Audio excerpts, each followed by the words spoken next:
بات آپ کی خدمت میں پیش کروں. باپ کا انتقال ہو جانے کی صورت میں اس کے بچوں کو حق وراثت نہ دے کر ماں پوری مالکہ بن بیٹھتی ہے. اپنے شوہر کی پوری ملکیت پر وہ اپنا حق جتاتی ہے کہ میں جس کو چاہوں جتنا چاہوں دوں. تو کیا یہ شرعاً درست ہے؟ دیکھیے، یہاں پر سب سے پہلے اس بات کو جاننا ضروری ہے کہ شریعت مطہرہ میں کس کو کتنا حصہ دیا گیا ہے. عورت کو 3 طرح سے شریعت مطہرہ نے حصہ عطا فرمایا. ایک تو بیوی ہونے کی حیثیت سے، ایک ماں ہونے کی حیثیت سے، اور ایک بیٹی ہونے کی حیثیت سے، اور ساتھ ساتھ بہن ہونے کی حیثیت سے بھی ہے، اور پھوپھی ہے، دادی ہے، نانی ہے. یہ کئی حیثیت سے شریعت مطہرہ میں ان کے لیے حصے ہیں. اب ماں ہونے کی حیثیت سے اس کا جتنا حصہ بنتا ہے، ایک طرف سے وہ ماں ہے لیکن ایک طرف سے وہ بیوی ہے. جیسے ابھی جو سوال آپ کے سامنے آ رہا ہے وہ سوال یہ ہے کہ جیسے زید کا انتقال ہوا، اب اس کی بیوی ہندہ اب وہ بچوں کی ماں ہے. تو عام طور پر یہ ہوتا ہے کہ بچے چھوٹے ہیں تو ماں جو ہے ساری چیزوں کی ذمہ داری اپنا لیتی ہے، اور اکثر تو ایسا ہوتا ہے کہ شادی نہیں کرتی ہیں لیکن بچوں کی پرورش میں وہ لگ جاتی ہیں. لیکن وہ یہ سوچتی ہیں کہ شوہر کا جو کچھ بھی ہے وہ میرا پورا حق ہے، شوہر کا جو کچھ بھی ہے انتقال کے بعد سب کچھ میرا ہے. حالانکہ یہاں بیوی ہونے کی حیثیت سے اس کا وہ پورا حق نہیں ہے. بچے موجود ہیں تو اس عورت کا 8واں حصہ ہے، جس کو شریعت مطہرہ کی روشنی میں سمن کہا جاتا ہے. 8 حصوں میں سے ایک حصہ 8واں. اور اگر بچے موجود نہیں، شوہر کا انتقال ہوا، تو اب اس بیوی کا 4تھا، یعنی 4 حصوں میں سے ایک، جس کو ربع کہا گیا ہے، یہ 4تھا حصہ. تو یہ شریعت مطہرہ کی روشنی میں، میراث کے قواعد کی روشنی میں بیوی ہونے کی حیثیت سے اس کا یہ حصہ ہے. اب یہاں جو بچے یہ کہتے ہیں کہ یہ ہماری ماں نے مکمل طور پر ہمارے والد کی جائیداد پر قبضہ کر لیا ہے، وہ دینا نہیں چاہتی ہیں. اور عرف میں بھی چونکہ بچے اپنے ماں کو ذمہ دار سمجھتے ہیں، ماں کا احترام بھی کرتے ہیں، اس لیے وہ سوچتے ہیں کہ ماں جیسا کہیں گے ویسے. لیکن وہ بچوں کی ماں تو ہے، لیکن ادھر سے جو اس کو حصہ مل رہا ہے وہ شوہر کی طرف سے، یعنی شوہر کے انتقال کی صورت میں شوہر کی جائیداد، پراپرٹی، مال وغیرہ کا جو حصہ ہے، اس کا جتنا حصہ ہے اتنی کی ہی وہ مالکہ ہے. یعنی صرف ربع کی وہ مالکہ ہے، باقی سب کی وہ مالکہ نہیں ہے، بلکہ اس میں بچوں کا حق بھی موجود ہے. یعنی سب ڈیفائن کیا ہوا ہے، یہ بالکل کلیئرلی بتا دیا گیا ہے. ہاں جی. اور یہ بھی آپ سن کر کے حیرت میں ہوں گے کہ قرآن کریم میں میراث کے احکام جتنی تفصیل کے ساتھ ہیں اور دوسرے احکام اتنی نہیں. جی جی جی. یہ وراثت کے احکام پوری تفصیل کے ساتھ اللہ تبارک تعالیٰ نے بیان فرما دیے، لیکن لوگ اس کی طرف توجہ ہی نہیں کرتے. یعنی یوں کہا جائے کہ اس میں کوئی گوشہ چھوڑا ہی نہیں ہے، کوئی جو گوشہ پاسبلٹیز ہو سکتی ہیں سب بیان کر دی گئی، سب کچھ تفصیل کے ساتھ بیان کر دیا گیا ہے. باپ کا کتنا حصہ ہے باپ ہونے کی حیثیت سے، جی، بھائی ہونے کی حیثیت سے کتنا حصہ ہے، اور بیٹا ہونے کی حیثیت سے کتنا حصہ ہے، بیٹی کا کتنا ہے، بہن کا کتنا ہے. اور وہ بھی بہن میں 3 قسم کی ہے، ایک تو حقیقی بہن ہے، جی، ایک اخیافی بہن ہے، ایک اللاتی بہن ہے. یعنی یہ اخیافی اللاتی کیا ہے؟ اخیافی کا مطلب ماں شریک، یعنی ماں دونوں کی ایک ہو، باپ الگ ہے، جی، تو یہ اخیافی کہلاتے ہیں. جی، اور اللاتی یعنی باپ ایک ہے، ماں الگ الگ ہیں. جی جی تو جی. اس طرح سے جو بھائی بہن کا رشتہ، اس میں بھی حقوق رکھے. اتنی ڈیٹیل بیان کی گئی. جی. تو بھائی بہن کے حقوق میں بھی یہاں اس کا لحاظ کیا گیا کہ اخیافی ہے تو اس کا کتنا حصہ ہے، اللاتی ہے تو اس کا کتنا حصہ ہے، حقیقی یعنی سگے جن کو عینی بھائی یا بہن کہا جاتا ہے ان کا کتنا حصہ ہے. اسی طرح سے ماں ہونے کی حیثیت سے اب جب کسی کا انتقال ہوتا ہے تو انتقال کے بعد اس کی میراث تقسیم ہوتی ہے.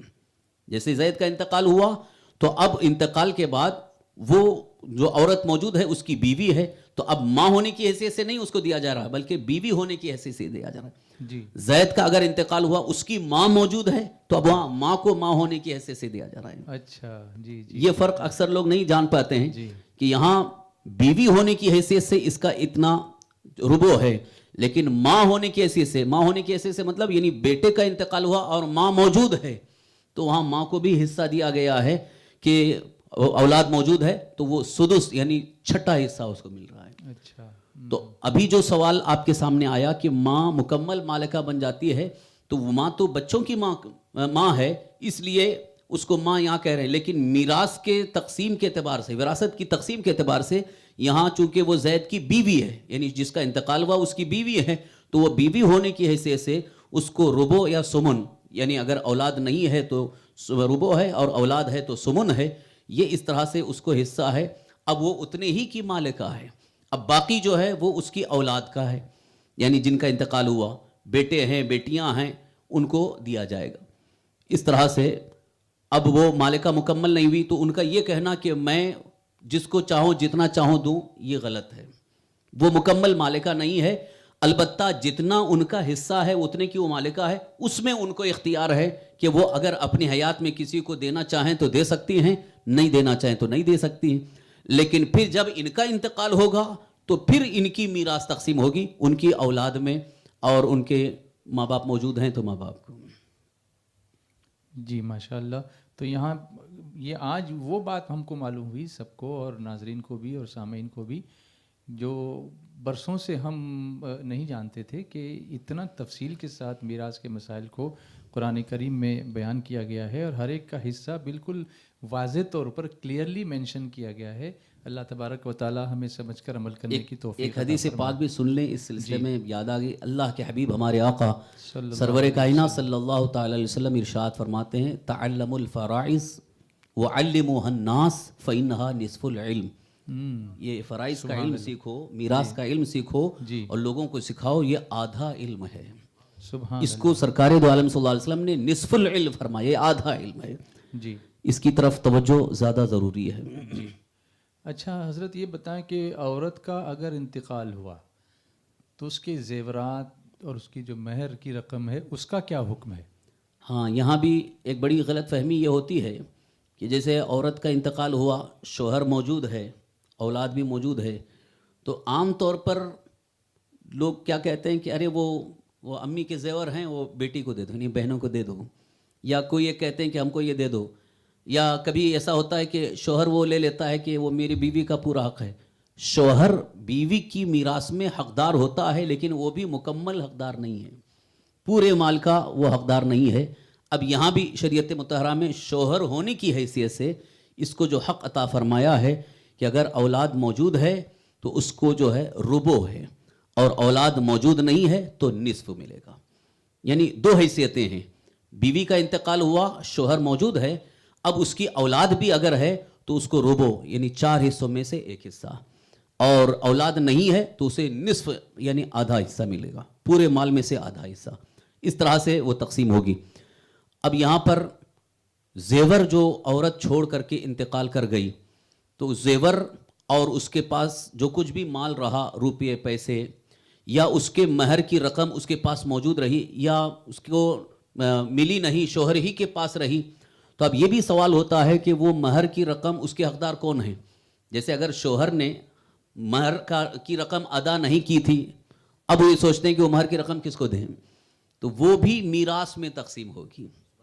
जिस तरह जेवर और औरत के पास का जो कुछ भी माल मौजूद रहा औरत के इंतकाल के बाद, सिर्फ शोहर नहीं बल्कि शोहर भी हकदार है, अगर उसके माँ बाप हैं तो माँ बाप भी हकदार हैं, उसकी औलाद है बेटा बेटी तो वो भी हकदार हैं। अब ये शरीयत मुतहरा की रोशनी में वो मसला लगाया जाएगा, उसमें शोहर का जो है ये औलाद होने की सूरत में रुबो है, औलाद न होने की सूरत में निस्फ है, तो ये पूरे जेवर या पूरे महर का मालिक शोहर नहीं है, उसको भी मीरास में तकसीम किया जाएगा। यानी वो टोटल करके फिर इस तरह से मसला लगा करके तकसीम किया जाएगा। ये महर की रकम अगर ज़िंदगी में उसने अदा कर दिया और औरत ने खर्च कर दिया तब तो कोई बात नहीं, लेकिन महर की रकम अदा नहीं किया तो वो कर्ज है, वो एक तरह से कर्ज है, जब तक वो अदा नहीं करेगा उसके ज़िम्मे वो कर्ज ही रहेगा। लिहाजा अगर बीवी का इंतकाल हो गया, शोहर ने महर की रकम अदा नहीं की थी, उसके ज़िम्मे कर्ज है, तो अब वो भी महर की रकम मीरास में रख करके तकसीम करेंगे, क्योंकि उसमें और भी दूसरों का हक मौजूद है। औरत को इस्लाम ने वरासत